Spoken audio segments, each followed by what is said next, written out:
got Utah versus Baylor, and if you've been watching the show for a while, you know, huge fan of Baylor.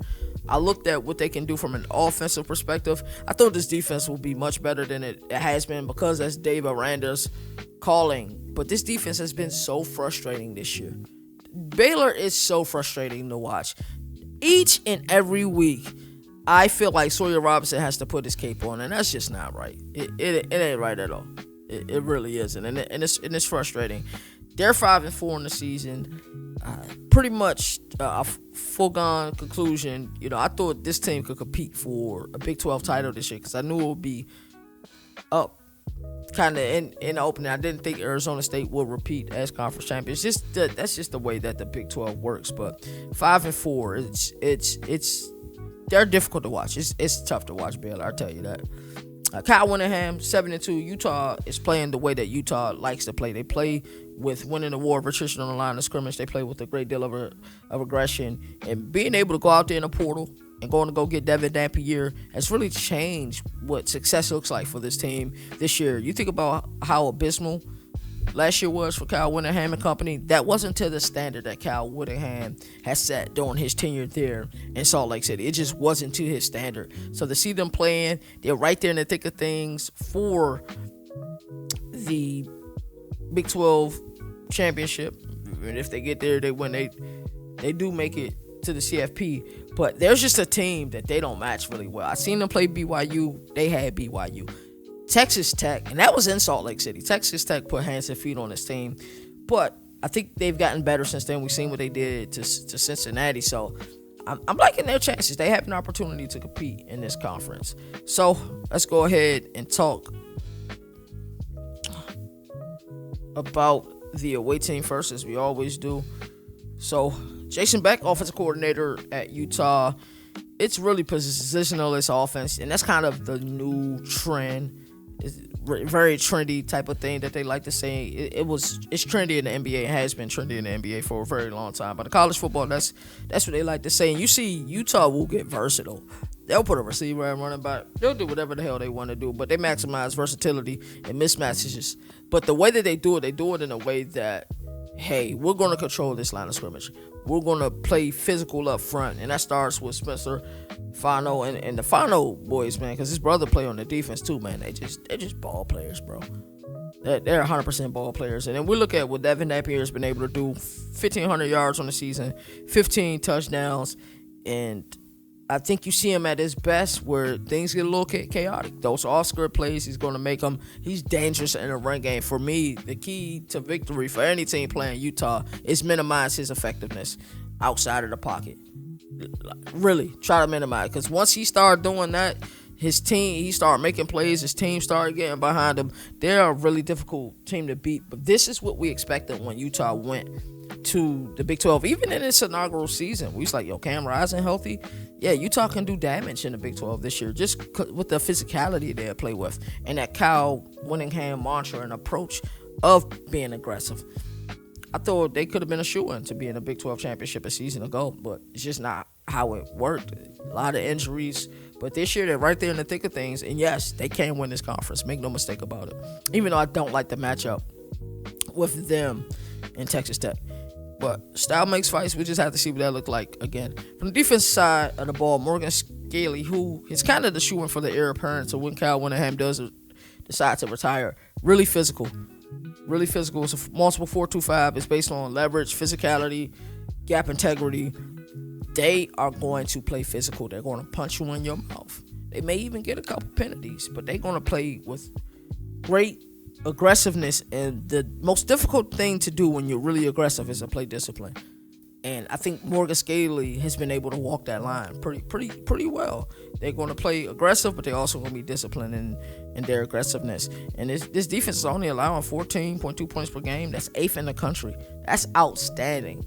And I already told you, gap integrity is very important in them. Their understanding of run fits. Now, I don't think anybody in the country understands run fits better than Texas Tech does, but Utah's right up there and identify how you move. It's like that poetry in motion I was telling you guys about yesterday. When you all flow to the ball and you're following your run fits accordingly and not trying to play hero ball, because that's when 80-yard runs happen for sure. So I like what this defense do, and they're going to be tested with Baylor because Baylor like to play tempo. I think it's more of a geared tempo, if that makes sense. Sometimes they'll go turbo. Sometimes they'll go no huddle, but they'll slow it down and they no huddle. And while I say Baylor doesn't play defense well, they just don't play defense well. They do have balance on offense. They can run the ball. The struggle for Baylor would be Sawyer Robertson have to put this cape on. Speaking of which, let's talk about Baylor. And I could talk about their offensive scheme all day. I am rooted in the air raid. They won the 66 beautifully. They really do, which is just a slot fade and a hitch concept with the outside receiver runs a hitch, like a 6-yard hitch. Inside receiver runs slot fade. And I think that Sawyer Robertson now, Darian Mensah certainly has a conversation, and when you start looking at those bucket throws, but slot fades though, I think that's a Sawyer Robertson thing. And then they get Bryson Washington involved as well in that 66. I've seen him run a seam in the 66. I've seen him run an angle route in the 66. I could talk about their offense all day, and what a season for Michael Trigg, their tight end. He's having an outstanding season. What a gift for them. Kobe Prentice has made a lot of big plays for Baylor this year as well. Like I said, I could talk about their offense all day. I really can. I'm rooted in the air raid. That's what I love. Jake Spavital is the offensive coordinator. It's air raid, hybrid, tempo, and vertical balance. They're going to take shots. They don't care who they're playing. They're going to take shots. Sawyer Robinson, 2,700 yards on the year.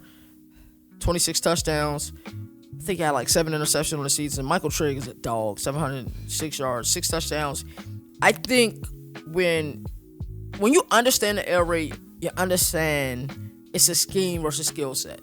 Y'all say, okay, what does that mean, Governor? It's a scheme-based system. Your players don't dictate the scheme. The scheme dictates your player's success. So whoever's open is open.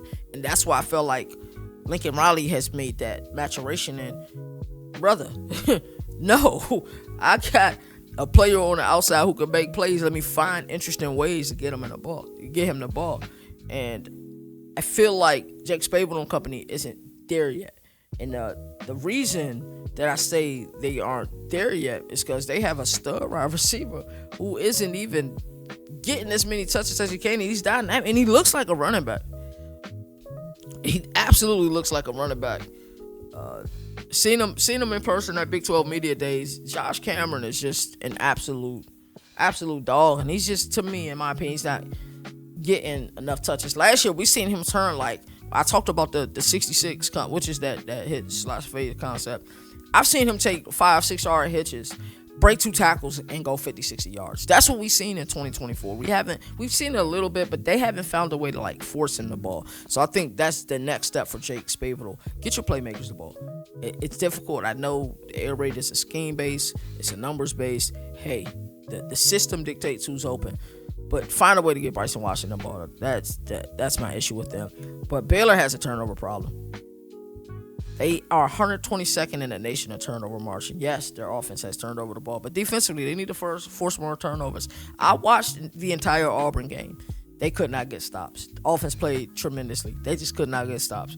I watched the SMU game. They almost lost that game. TCU game, I turned off because they just couldn't get stops. It's so frustrating watching this game because you see the potential.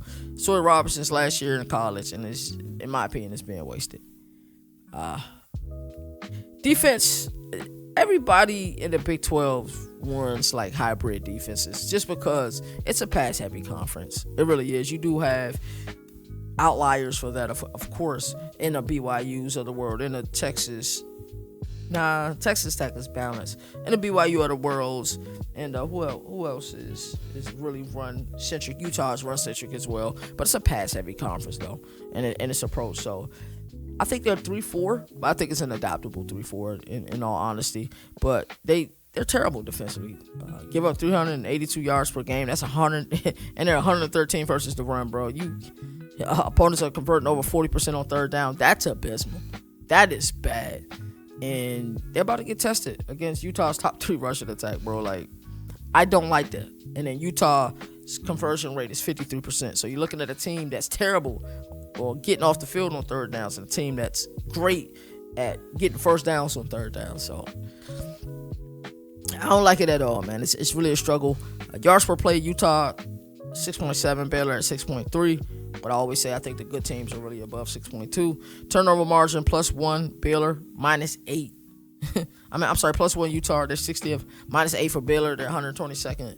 Red zone offense, Utah 91%. Baylor defense at 84% allowed. Do you guys know how astronomically bad that number is? That number is terrible. You get in the red area, you're getting points against Baylor. That's pretty much it. Time possession, Utah 32-32. I always talk about getting to 33. If you can get to 33 or 34 in a given game, you got a great chance to win. That's 16th in the country. Baylor at 29, that's 90th in the country. And sometimes that happens with the air raid offense, where you get behind, your defense is struggling, you're trying to get points in bunches, you get a couple 3-and-outs, and you're not winning that time of possession game, and it's really, really tough. And a key metric for me is Utah being able to convert at 53%. Baylor allowing 40%. That's a strength on weakness. That's the biggest strength on weakness, in all honesty. So who wins this game? If I had any ounce of faith that Baylor could play defense in this game, they can compete, because I think Baylor can truly compete with anybody. But at the end of the day, they're not getting stops defensively. They're just not. They're not getting people all in the field. Their defense is tired. Offense is playing catch up. If your offense go through and out, your defense is right back on the field, and you're playing a team who loves a 15-play drive, 16-play drive, 17-play drive in Utah. Utah wins this game. I think that fan base in Waco will try their best to keep this game close, but at the end of the day, the physicality that Utah's going to bring to Waco, I can't overlook that. Give me Utah to win this game. Baylor, you guys got to figure something out defensively. You really do.